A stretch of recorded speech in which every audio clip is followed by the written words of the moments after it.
here today, and next week I look forward to returning actually to Franklin Gorge for the weekend, so in the downstate. And so I want to build upon some of the themes that I think Gail started to talk about today, and very much education is a critical component to a healthy community, but so is sustainable economic development. And the Democracy Collaborative, we're a nonprofit that's focused on research and advisory around innovations in community economic development. And what we're really trying to do is redefine how economic development is viewed in this country. So many dollars are simply used by local governments and in other ways to simply move around existing business from one community to another. It's in essence smokestack chasing. And instead of looking at the assets that we may have within our community and trying to build within, trying to focus on how do we keep those dollars local, circulating, how do we prevent really the wealth that we have in our communities from simply being extracted out, and how do we begin to rethink the institutions that support that process. And so the Democracy Collaborative, as I mentioned, we do three things. We do research around a number of topics. We do field building, trying to talk a little bit about our perspective and work. And we also do advisory, trying to actually implement some of these ideas on the ground. Where we do research, but we're not interested in simply theoretical ideas. We want to see best practices and really understand the challenges that make this work difficult, but also what is also possible at the local level. And so really community wealth building is the frame we use. And it's really a specific way of looking at community and economic development. And at the core of this is really beginning to broaden ownership of wealth within our communities. So often there is a tremendous amount of wealth, but it's locked away in either a specific economic engine in that community, and that economic engine might leave. And so how do we think about what will keep it there? And so it's about returning local institutions to, returning the focus to local institutions, to local community banks. We have a strong focus on ownership. We think ownership matters, but we think broad ownership matters more. Because how do we begin to transform and really, I heard this the other day and I think it's really great. It's link, align, and leverage.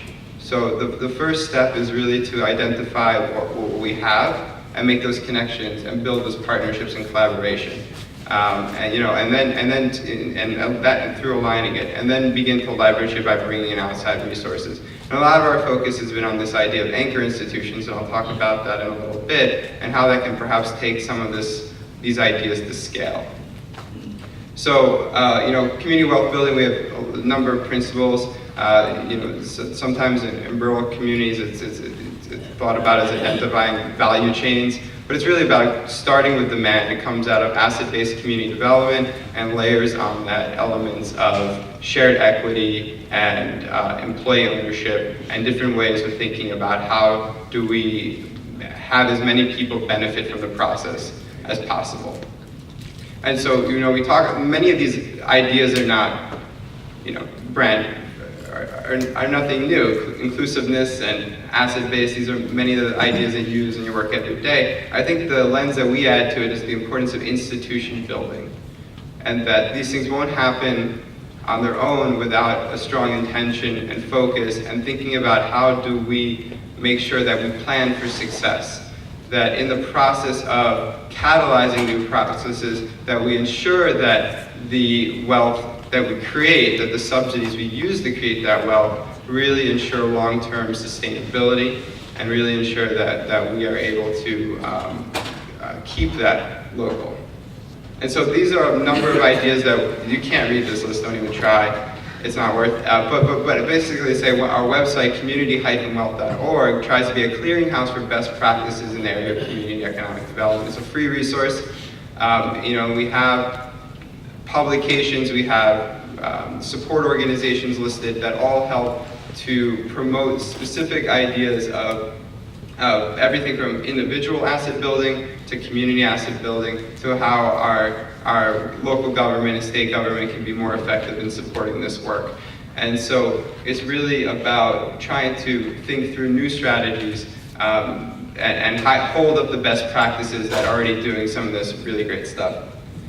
So what are anchor institutions? Because that is part of what we're going to be talking about. And they can be hospitals, they can be universities, they can be local governments, municipal utilities, cultural institutions, faith-based institutions. And really what they are at the end of the day is this idea of sticky capital. Most of these institutions I listed are either nonprofit or publicly owned. And because of their invested capital, because of their customer relationships, because of their mission, frankly, they're less likely to get up and leave the community. The local government of McDowell County is not leaving anytime soon. And while hospitals and universities may sometimes move, they tend to stay put. And they really are, in many communities, as other traditional corporate capital has left, they have become the economic engines. I think if you go back and look at your communities, you'll be surprised to find that the leading employers are most often the hospitals and universities, perhaps followed by the public schools and local government. And that these really make up the economic base at this current state of time. And if we can effectively leverage some of those dollars that are spent, or the investment dollars these institutions have, we may be able to think about using that to catalyze new economic development in our communities. And this is just the broad perspective, a little bit of a snapshot of really where universities and hospitals alone bring to our communities. And it's pretty extraordinary when you think that these two institutions spend over $1 trillion a year in expenditures. 500 billion of that for purchasing goods and services. Can we begin to think about a piece of that that might be able to be relocalized and help spur economic development? Can we recognize that these institutions have large endowments in many cases? How can those dollars, instead of being invested in long-term securities through, in essence, Wall Street, in many ways priorities that are not aligned with their interests, can they be used to leverage low-interest loans to support housing development, support local economic institutions, entrepreneurs, et cetera? And so the collaborative, we do research around these best practices of universities and hospitals involved in the process of community economic development. But I think this idea is beginning, and the dashboard is a tool that we have put out there around the categories that we think that community institutions that are locked in place should begin to focus about using their assets in a more holistic way.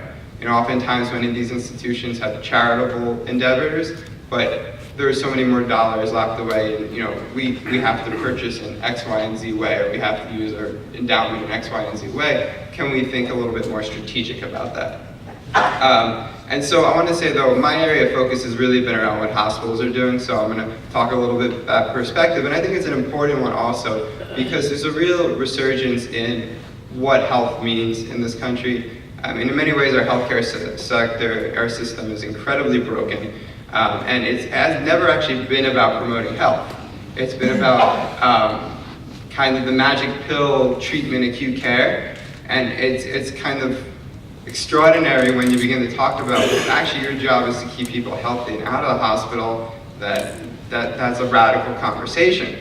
But you're beginning to see really interesting developments in this area, and I think a lot of it has come out of the Affordable Care Act in terms of saying, look, we need to figure out our cost structure and how are we going to do this long term. But it also is coming out of other types of requirements that are independent of that. And there's the Catholic Health Association, which, as it sounds like, represents Catholic hospitals, along with Healthcare Without Harm, which is really trying to move forward the environmental sustainability movement within hospitals. And they put out a publication early this year holding up best practices by hospitals. And really what I think, though, is what's notable about this publication is its focus upstream. Recognizing that obesity and diabetes, they come from, the fact that people aren't living healthy, that they're not walking, they're not eating well. But not eating well and not, walking comes from the fact that there might not be the infrastructure for walking, and there might not be the local grocery store that's selling healthy food. and there might not be the safe and affordable housing that allows for people to then spend money to buy that local and healthy food and support the local economy. And so how do we think more broadly about what is really, the end result? What is the symptom of a larger problem and cause? And so it's about starting to get hospitals to think about issues of poverty and beginning to think about, along with these other institutions, but in this case, talking about hospitals, thinking about going further upstream. Robert Wood Johnson Foundation, they've redefined completely their thinking. They're like, our focus now is on a culture of health. And this was the commission, for building a healthier America that a number of prominent individuals served on. But these were the 3 findings. We need to fully integrate health into community development.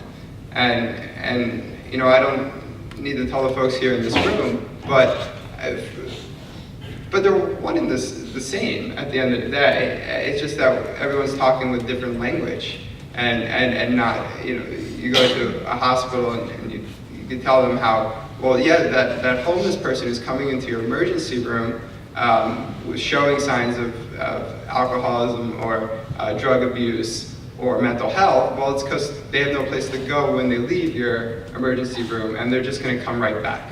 And so can we think about a little bit more broadly about what really here is the underlying problem?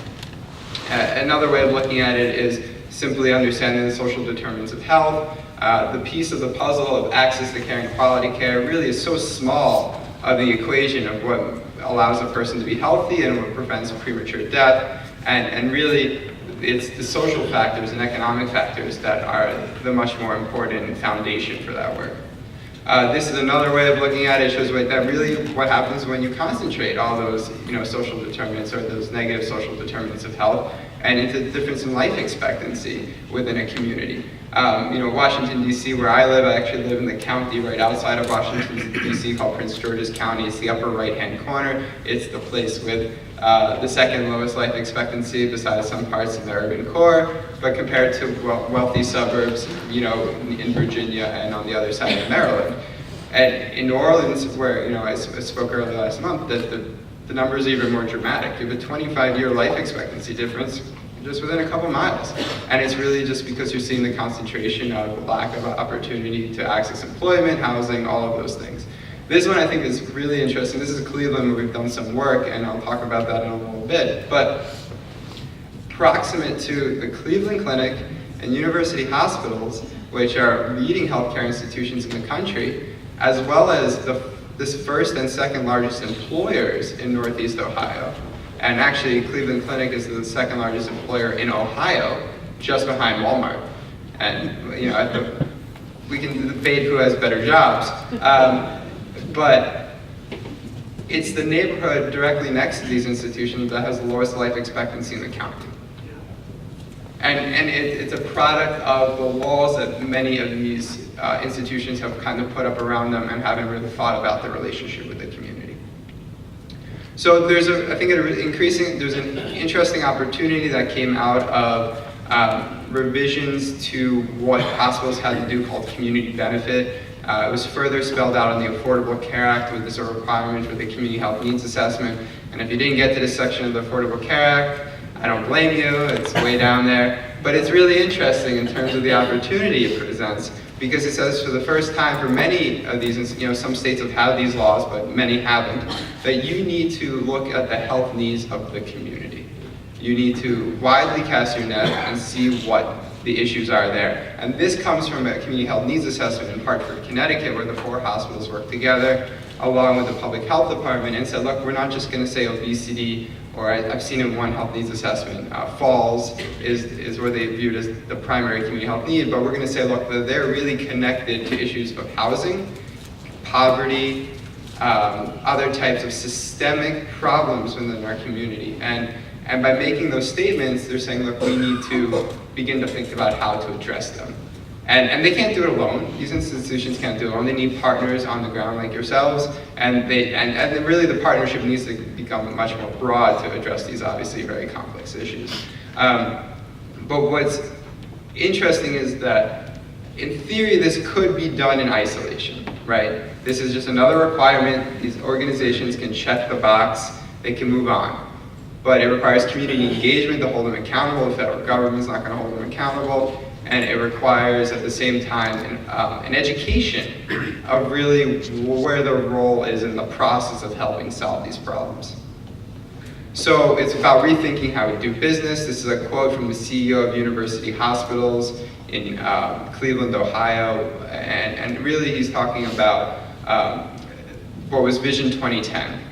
And they were doing a $1.2 billion construction project.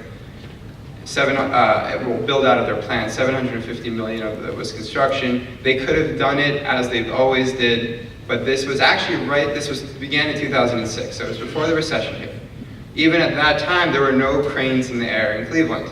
I mean, Cleveland is a city that at its peak had 900,000 people. Today it is under 400,000. It used to have the second most Fortune 500 companies in the country behind New York. Today it is one. And so all that wealth that was there is left. But the only thing that remains is the leading economic engines of the community, the hospitals and the universities. And so can we do things differently? Can we think about this, in essence, a mini stimulus package that we're about to unleash on the community? How can we target that towards minority and women-owned businesses? How can we make sure that employs local Clevelanders? And how can we ensure those dollars stay local within Northeast Ohio? So they redid the way they did contracts. They pissed off, frankly, a lot of contractors who were like, no, this is, you need to send the bid to us. And they said, no, we're going to do it differently. And to make sure their numbers weren't false, they actually hired a third party to hold them accountable. They didn't have to do this. They're not a public entity. They're a nonprofit institution who really understood their impact and really understood how everything connects. This is another example by the Mayo Clinic, which is really the economic engine of Rochester, Minnesota. It is the primary employer of that area. And they actually had an issue in the 90s, not unlike, well, different than what we were discussing here, but where people were coming in and couldn't find appropriate affordable housing. They were going through a boom, there was nothing there, and so they were hiring people at $40,000, $50,000 a year, and they were leaving 2 to 3 weeks later because they said, we can't afford to live here.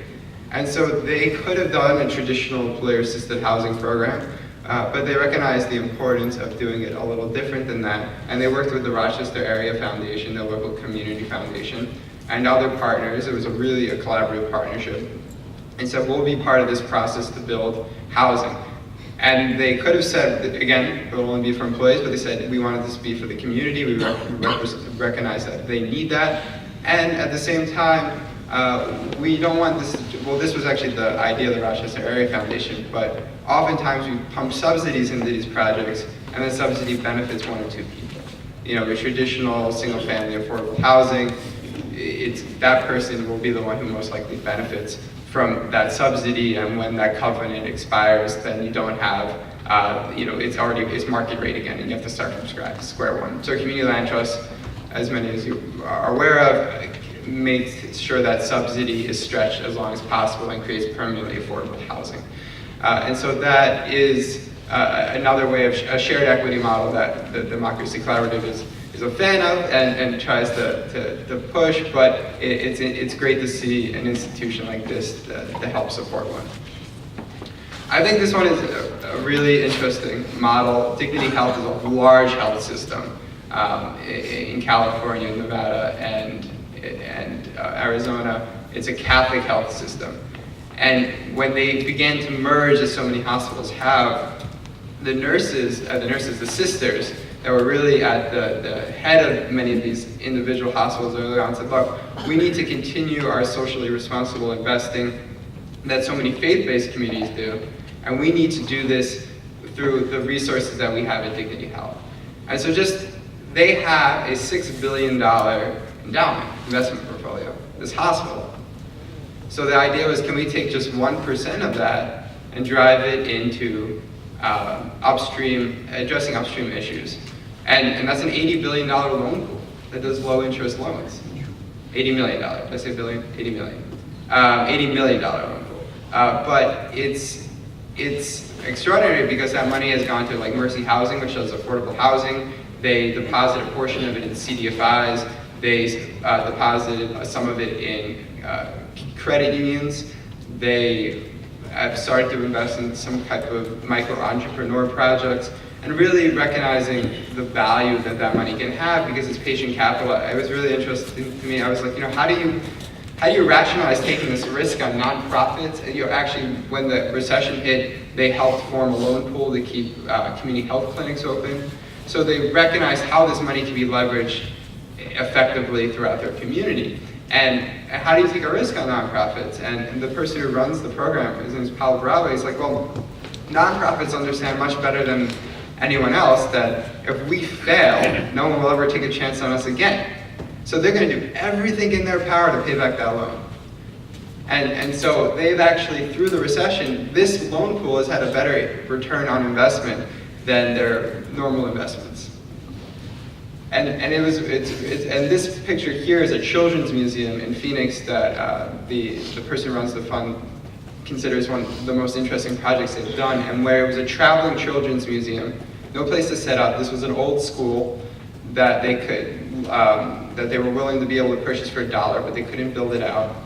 And they came in as the first investor, patient capital, and within 2 years the hospital was paid back because other investors saw that this was going to be a project that was backed by the hospital that could be invested in, and is now served as a mini catalyst for this area of the city in terms of revitalization.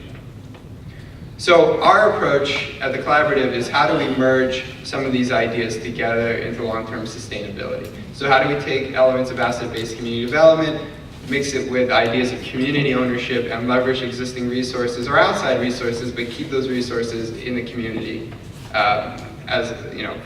in perpetuity. And so Cleveland Greater University Circle Initiative is a huge place-based initiative in Cleveland around the Cleveland Clinic and University Hospitals to integrate the direct ring of communities around them that have been, many of them burnt out since the '68 riots. And really, there's just a dramatic difference in wealth within the circle and that outer ring. The communities around them are majority African American. They are unemployment rates 30–40%, large rates of formerly incarcerated individuals who have, that obviously creates a barrier to traditional employment. And most of the people living with work at those institutions travel in from the suburbs and then go back out and then take those resources with them. So how do we break down that divide? And this was something that was really spearheaded by the Cleveland Foundation, which is the community foundation in that community, celebrating its 100th year anniversary. But our piece and our help was to come in and think about the economic inclusion piece of this. And so we said, well, can we localize a piece of the purchasing power of these institutions?